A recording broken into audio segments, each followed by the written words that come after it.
আসসালামু আলাইকুম। ঘরোয়া স্টাইলে চিকেন পপকর্ন তৈরি করে দেখাবো, যার জন্য লাগবে না অতিরিক্ত কোনো মশলা কিংবা অতিরিক্ত কোনো উপকরণ।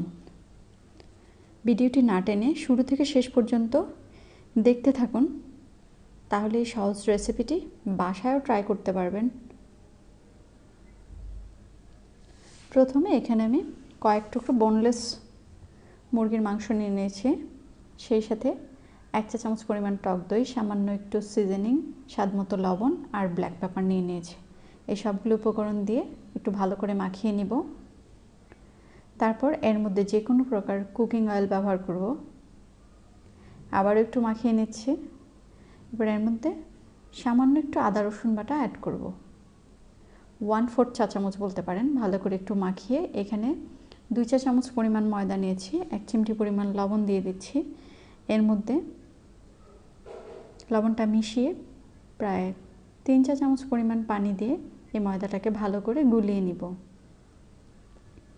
তারপর এই মাংস ভালো করে মাখিয়ে নিয়েছি।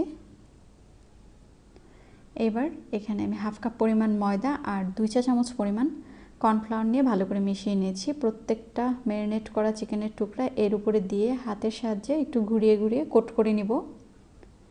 এই কাজটা একটু সাবধানে করবেন, কোট করাটা যত ভালো হবে চিকেন পপকর্নটাও খেতে ততটাই ভালো লাগবে। সবগুলো হাত দিয়ে ঘুরিয়ে ঘুরিয়ে কোট করে নিয়েছি। এবার একটি কড়াইতে তেল বসিয়ে দিলাম, গ্যাস অন করে দিয়ে তেলটা গরম হয়ে আসার পর একে একে চিকেন পপকর্নটা ছেড়ে দিব। এবার গোল্ডেন ব্রাউন করে ভেজে নিব। ভাজার কাজটা একদমই অল্প আঁচে করতে হবে। এবার ভাজা কমপ্লিট, আপনাদেরকে পরিবেশন করে দেখাচ্ছি এটা দেখতে কেমন হয়েছে। দেখুন, মাশাআল্লাহ একদম দোকানের মতো হয়েছে। টমেটো সস কিংবা টমেটো কেচাপের সাথে সার্ভ করতে পারেন, খেতেও কিন্তু অনেক ভালো হয়েছে। বাসায় ট্রাই করতে পারেন। ভিডিওটি ভালো লাগলে লাইক দিবেন, শেয়ার করবেন অ্যান্ড কমেন্ট বক্সে কমেন্ট করে জানাবেন। নিত্য নতুন রেসিপি চাইলে সেটাও কমেন্ট বক্সে কমেন্ট করে জানাবেন। আল্লাহ হাফেজ।